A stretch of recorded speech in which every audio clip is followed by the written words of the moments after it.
And no matter the choices, it will always be that the ANC currently is not negotiating to stay in power. The ANC is currently negotiating to survive. It's gone from coalition to power sharing. It's gone from coalitions to government of national unity. It's this a zebra, you can paint it what color? It's coming out black and white. So it's getting really heated again, guys. We know that the DA has actually stated that it's not ready to join the government of national unity as called by the ANC if the MK party and the EFF and the PA would be joining that. Also, we know that the EFF has for many reasons stated that it's not ready to join in the government of national unity if the DA party or other parties which it perceives as proponents of white monopoly capital are involved.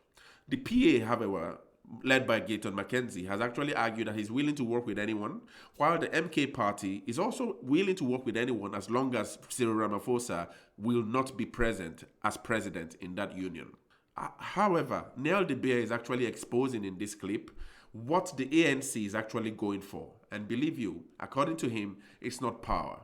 Let's listen to what Neil De Beer argues that the ANC is fighting for, and I'll be back for some interesting analysis. Now, I don't have to tell the country that. Now, you've got to sit there and say, there's a splitting, there's the waterfall, there are two nuances going around it. On what boat are you? And that's why this country is kind of sitting on this rubber dinghy, going down the Vic Falls. They can clearly hear the thunder, and they've got two ways that they can paddle. Now, there comes a point, though, when gravity exists, and when the flow of the river, on whatever side you are taking, remember last week we were talking about the casino dealer, we are now talking about the person that is sitting on a major scenario of a stream. And the country, nay, the world is sitting and going, which way will it go? And no matter the choices, it will always be that the ANC currently is not negotiating to stay in power. The ANC is currently negotiating to survive, Chris. And that's a big difference. Now, on top of the opposing ideologies that are complicating these negotiations and the factions within the parties negotiating, we have, from what I've heard, unrealistic demands for ministerial positions from certain people. I don't know what you want to say about that, Neil. Well, it's kind of going to a Sunday dinner at your in-laws. I mean, you've got to be there. If you're not there, there's a question. But then they sit there and they cook exactly the opposite that your mother cooked. But there are certain things interesting on the table. So you're now scratching for the roast potato. You're looking for a little piece of fat lying on the lamb. And you're definitely going to go for the peas with the bacon. The rest of it, you are just not into it. And this is absolutely ridiculous. When you are sitting at a table, you shouldn't be picking out what you want. You should be doing the best for the country. And what we've got now is the actual appearance of those people who are picking and choosing. And they are actually causing that a government of national unity is not going to make it in the long run, like the 94 one did make it for 2 years, because it's about power. Now, everybody that I've now listened to the past week, and Chris yourself, everybody when they come onto a platform, they are doing a spin. And they're putting their own jargon on it, and they're doing their own waffling. And they are saying, but you know what? We are not even at power sharing. You know, we haven't even decided who's finance, who's security, who's police, whatever. They're lying. They must be lying. Those are the things that they would put on the plate in the first place. So, again, we're going to this thing about when someone says, I'm not going into a coalition because they promise people they won't go into a coalition, and they then just change the word. It's gone from coalition to power sharing. It's gone from coalitions to government of national unity. It's this a zebra, you can paint it what color? It's coming out black and white. And I think the country is now tired, in Xhosa, in Diniwe, Nomslache. We are now tired of the jostling, the spinning, the regurgitation of the same soup. And all that we are saying is, we pray to God that sense and sensibility prevails. Because after this week, when everybody's sworn in, and now I see there's an appeal from parties to get the Chief Justice involved. And that's exactly what we have said, no. If you're going to pull the justice system into a political debate, as if it's not, the true independence of the judiciary will then be questioned. There's already questions, Chris, on the true independence of the independent electoral commission. So we should be very, very careful of going down a slippery slope when in actual fact we've got to get to the decisions this week. We've got to appease this country, because I think we've all had enough of electioneering and politics that will last us for a very long time. I pray for the moment that I can put on the TV, and instead of seeing politicians journeying and twirling, that maybe we get a nice cooking show. I think we need a break. Yeah, what do you guys think? Brilliant commentary by Neil de Beer. Really smart, really intelligent. I really enjoyed it. I learned a lot.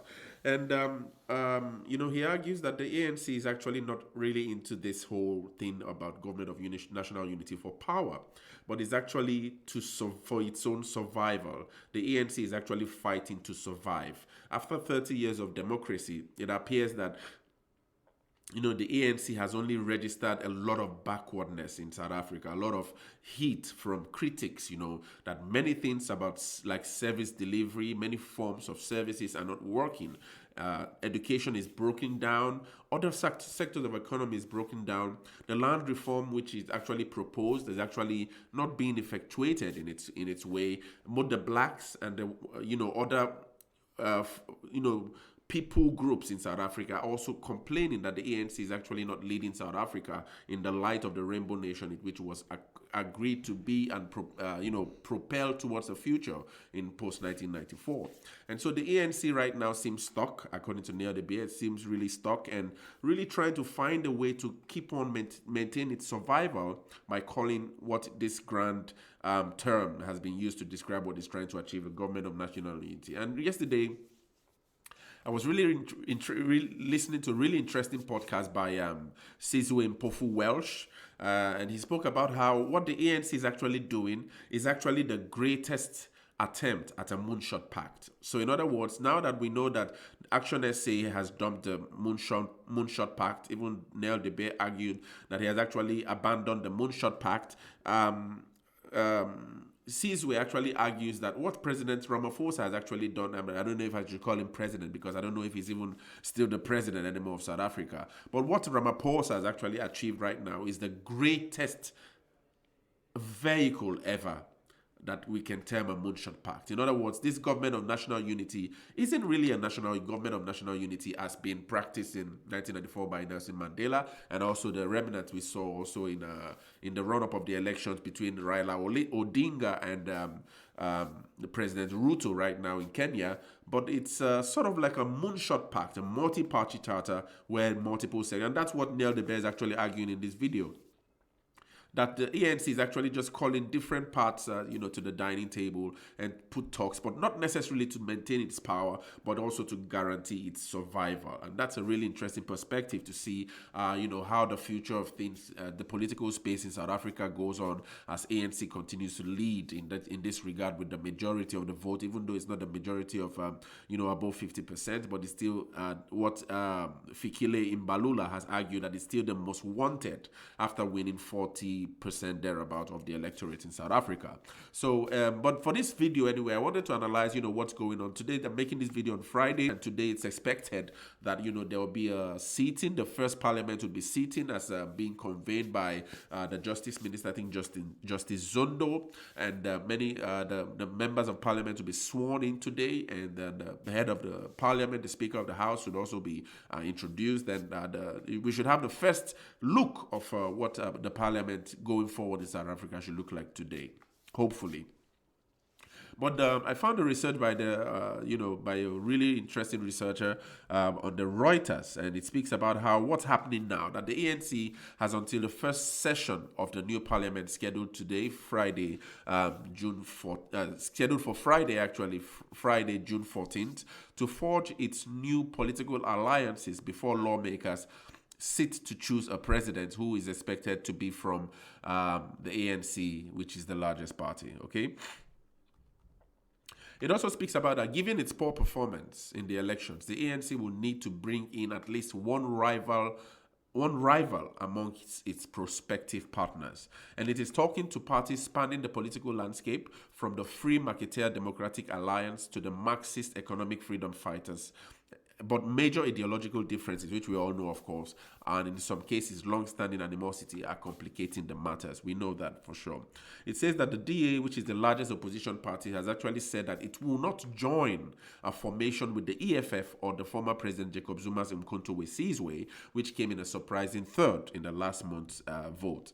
The EFF has also said that it will not enter a government that includes the DA or the Freedom Front Plus, two parties that draw support from among South Africa's white minority. And we also know that, it's interesting that Kenny Kunene of the Patriotic Alliance actually spoke about how the how the ANC in itself has factions within itself. Some factions of the ANC are actually, in a way, MK party supporters. I also saw a video when I think Jacob Zuma his daughter actually still maintains her role as a minister in the ANC. But Kenny Kunene of the Patriotic Alliance speaks about how a part of the ANC still stands with Jacob Zuma, would easily move on to the MK party if there's a rift or there's some sort of like a coalition between the ANC and the DA or the probably Freedom Front Plus, which they do not which they feel raises feelings of some forms of historical injustice that was being impacted by Black South Africa. Kenny Kunene, for example, speaks about how Tony Leon's father was the judge who actually sentenced Malangu to jail. I think this was a really powerful historical South African historical subject. I actually saw a movie on Netflix about his life story. He was against the justice system. He tried to really be a rebel. He actually formed a small, guerrilla unit that actually stormed police vehicles and all that to try to really fight against an oppressive system against blacks, you see. Kenny Kunene speaks about the fact that animosity still resides within the ANC, and that if any rift or probably any kind of coalition occurs that has to,